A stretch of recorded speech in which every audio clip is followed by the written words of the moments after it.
In your opinion, which serial killer is the scariest and why? BTK, Dennis Rader. This is mostly biased because I read John Douglas' book about him, with all the excruciating details of his crimes. Sample: during a home invasion, he tied up the hands and feet of the mother, father, and brother who was around 9 years old.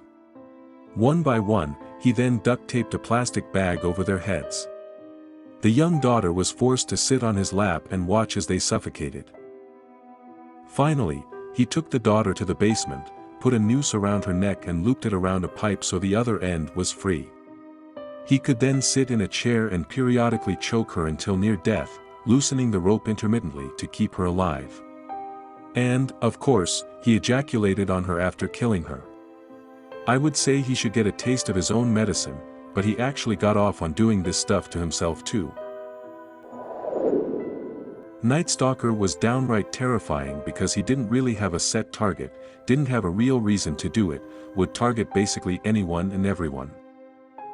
Hell, the only reason they caught him was because of a specific shoe that was only sold to like 20 people and only 2 people in his area. Toy box killer by far. He would tie up his victims in a metal chair, force them to watch a video telling them what he is gonna do to them and introducing the dogs that were gonna violate them. His van had a number of torture devices for both sexual exploitation and pain-intensive purposes. He is suspected to have had more than 60 victims, mostly younger women and some teens. Harold Shipman immediately springs to mind. He was a doctor in the UK, estimated to have killed over 200 people. Frankly, he makes most serial killers look like rookies. Israel Keys, hands down. What he did to his victims, plus the fact that he was so basic and normal, kept a job and long-term relationships while killing people for 12+ years. He used hair and clothes from his victims as disguises for future crimes. He also partially thawed a frozen victim and posed her for a proof-of-life photo after she had been dead in his shed for 2 weeks while he was on a cruise with his family. Yeah, I'ma go with Mexican cartels. They've done everything any serial killer has done, probably 1000x over. They got multiple killers, torturers, rapists, they chop you up, chop your kids up, they put you in a car of acid alive, bury you alive, shot up your whole house, car, burn you alive, and not only are they still doing it but under the protection of their country's government. If you want just a one-person answer, then it's Albert Fish. Back then, forensics and technology weren't even around yet. This guy only went after children. As many as 100. Torture, raped and consumed children. I can understand being an adult and scared you're about to be raped, but think of being a 5-year-old little girl and you've just been kidnapped by this man and now you're in his house and all you want is your mom or dad, but you're about to be beaten, raped, and mutilated. Remember, you're a child. Yeah, nobody tops this guy. By pure size, Edmund Kemper should be up there. 6 feet 9 inches, and he'd often decapitate people and then have sex with their heads. His own mother included. After he was arrested, he was very open about everything he did and often did interviews with the FBI. He was the killer who practically spawned the BAU with John Douglas. You can listen to his interviews on the Sword and Scale episode 92. It's freaky. Richard Trenton Chase. He asked Ressler to give him access to a radar gun, with which he could apprehend the Nazi UFOs, so that the Nazis could stand trial for the murders.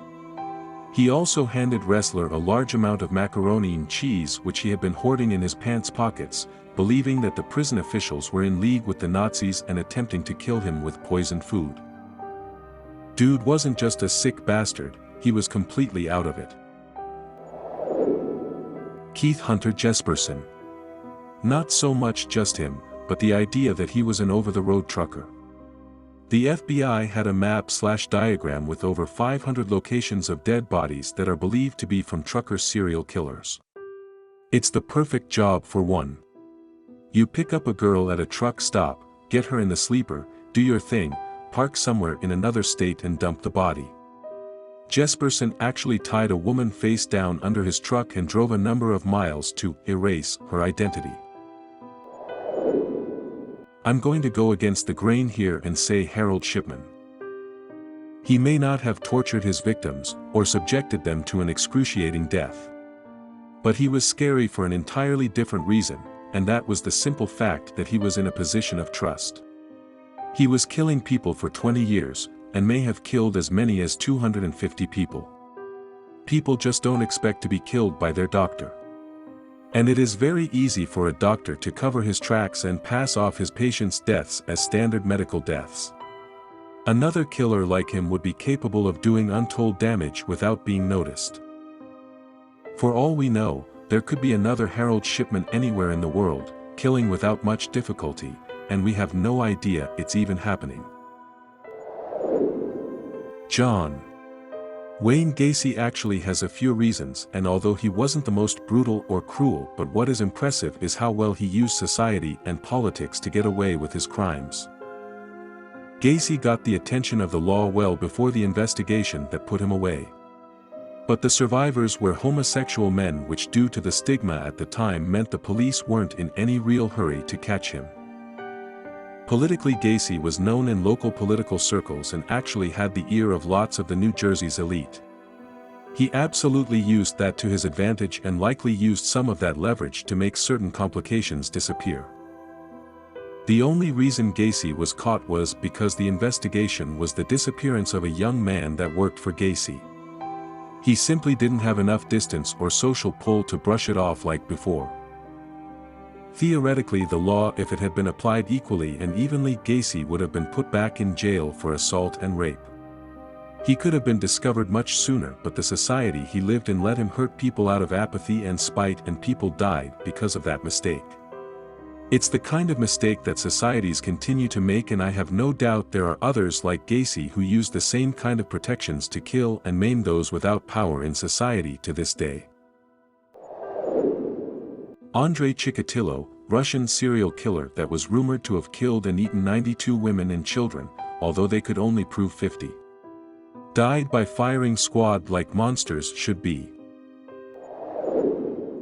The Candy Man of the Houston mass murders. He hired 2 teens to go out into the community and lure other teens back to his apartment, get them drunk and/or high on weed, so he could rape/torture them to death. It was the most shocking account I'd ever read when I unfortunately found that Wikipedia page after trying to jog my memory about that Angelina Jolie movie, Chongling. Woof. Don't read it if you ever want to feel safe sending your teenage son out into the world again. I had to give mine the lowdown and a big parenting talk after learning about this. Richard Chase was fascinated with blood.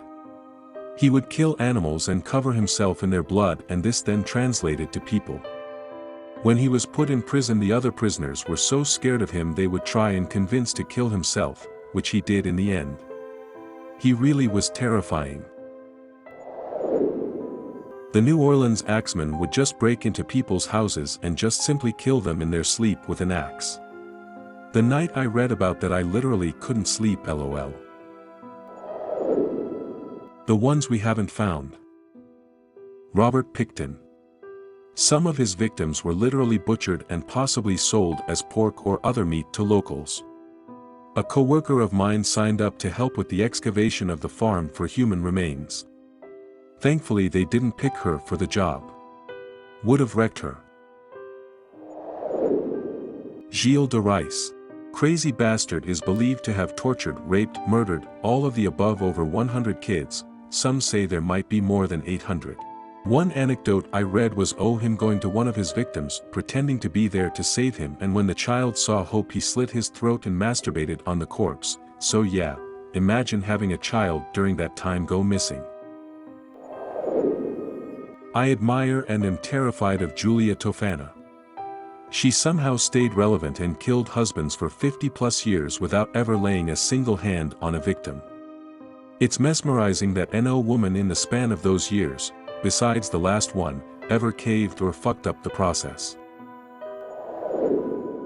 Ted Bundy was the scariest to me, simply for the fact that you would never have known he was so violent. He was charming and handsome, and he was very intelligent. I watched that documentary on Netflix, and watching him speak you almost forget about his vicious crimes. He was manipulative and evil.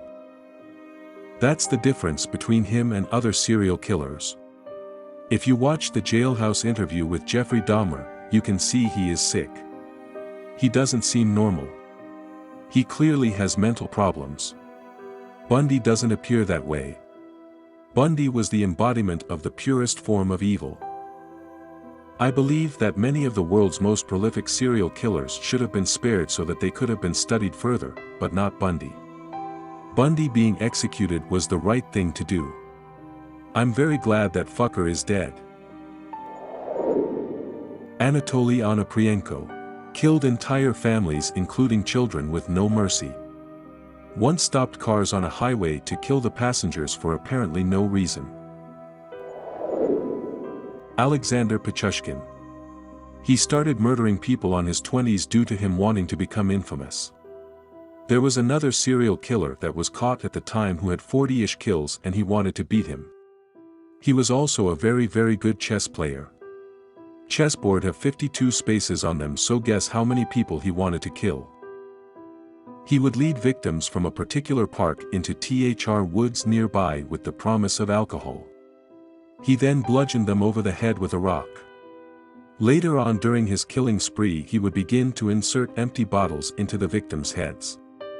He would then dunk the bodies into a sewer so they could never be found. He got caught for murdering his neighbor and police found that he had all of his kills labeled. There have been disputes as to how they were labeled, but the most believed one is that there was a chessboard filled with names on each square. He is known as the Chessboard Killer. There are videos on YouTube of him taking police into the forest and reenacting the murders to give the police proof.